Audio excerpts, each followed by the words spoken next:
Good morning, students. So today we will start with the text part of the poem number 3, Keeping Quiet.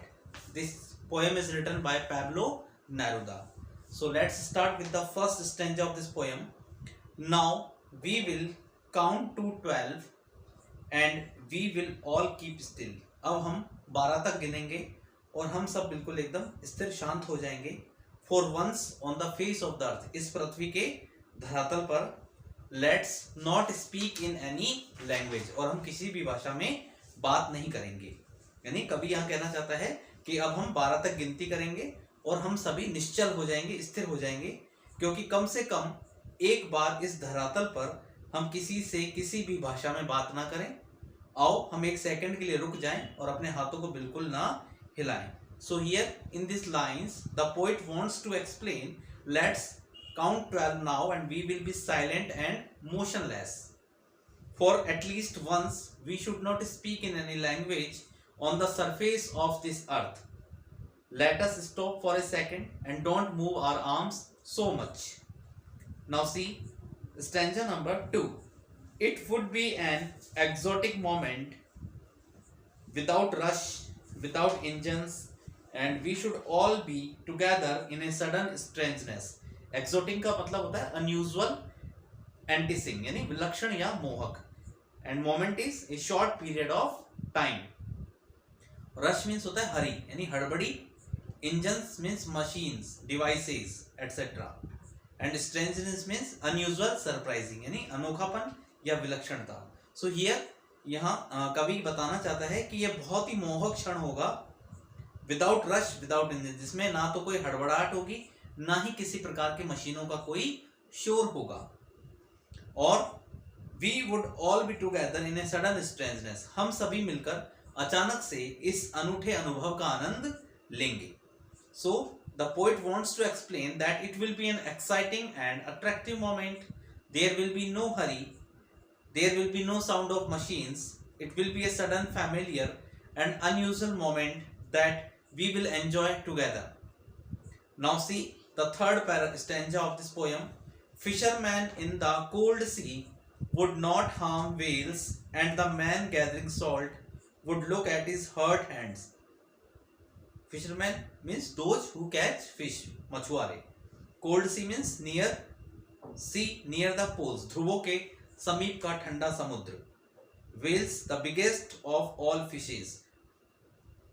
Gathering means collecting. So here the fisherman in the cold sea, ध्रुवों के समीप ठंडे समुद्र में मछुआरे, would not harm whales, hello मछलियों को कोई नुकसान नहीं पहुंचाएंगे, and the man gathering salt, और जो आदमी नमक इकट्ठा करते हैं, would look at his hurt hand, वे अपने घायल हाथों का ध्यान रखेगा, उस एकांत क्षण के दौरान उनका वह उपचार करेगा. So here the poet wants to explain that fishermen catching fish in the far off cold seas will not harm the whales in the sea. The man who is gathering salt will look at his hurt hands and will take care of them. Now see the next stanza, stanza number 4. Those who prepare green wars, wars with gas, victory with no survivors, put on clean clothes and walk about with their brothers in the shed doing nothing. Green wars means wars against environment, in पर्यावरण के खिलाफ युद्ध. Wars with gas मतलब use of poisonous gas in wars, जब जहरीली गैसों का युद्ध में प्रयोग करते हैं तब. Wars with fire, use of arms and napalm bomb that causes fire, in अग्नि शस्त्र. Survivor means those who are left alive, जो युद्ध के बाद लोग जीवित बचते हैं, that are survivors.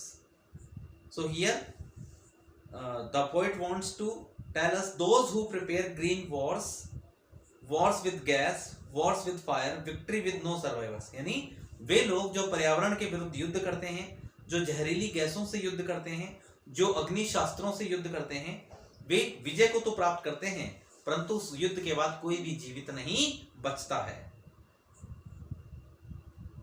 would put on clean clothes and walk about with their brothers in the shade doing nothing.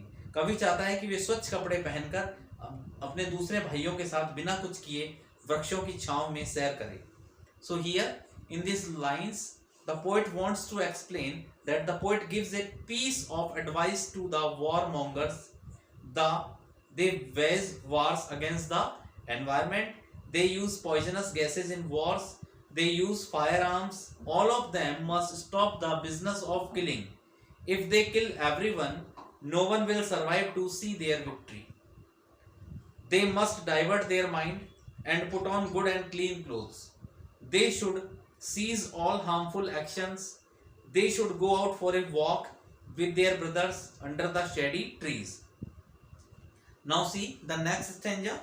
What I want should not be confused with total inactivity. यानी मैं जो कुछ भी चाहता हूँ उसे पूर्ण उदासीनता नहीं समझना चाहिए. Life is what is about. I want to truck with death. यानी जीवन वही है जो ये हुआ करता है, मेरा मौत के साथ कोई रिश्ता नहीं है. If we were not so single minded, अगर हम इतनी संकीर्ण मानसिकता वाले नहीं होते about keeping our lives moving, कि हम अपने जीवन को गतिशील बनाए रखें, and for once could do nothing, और एक क्षण के लिए हम कुछ भी नहीं करें. Perhaps a huge silence might interrupt this sadness. हो सकता है कि एक बहुत बड़ी चुप्पी इस एकाकीपन को समाप्त कर दे. Of never understanding ourselves, जो अपने आप को कभी न समझने से प्राप्त हुई उदासी है. And of threatening ourselves with death, और स्वयं को मौत के मुंह में धकेलने के खतरे के बीच रुकावट पैदा कर सकती है. So here the poet wants to says that he is advising for silence. He should not be confused with total inactivity. Doing nothing doesn't lead to total inactivity. Total inactivity means death, and he has no association with death. We should not focus on only one thing, keeping our life living moving. We should learn to give us rest, for once doing nothing can be good for us.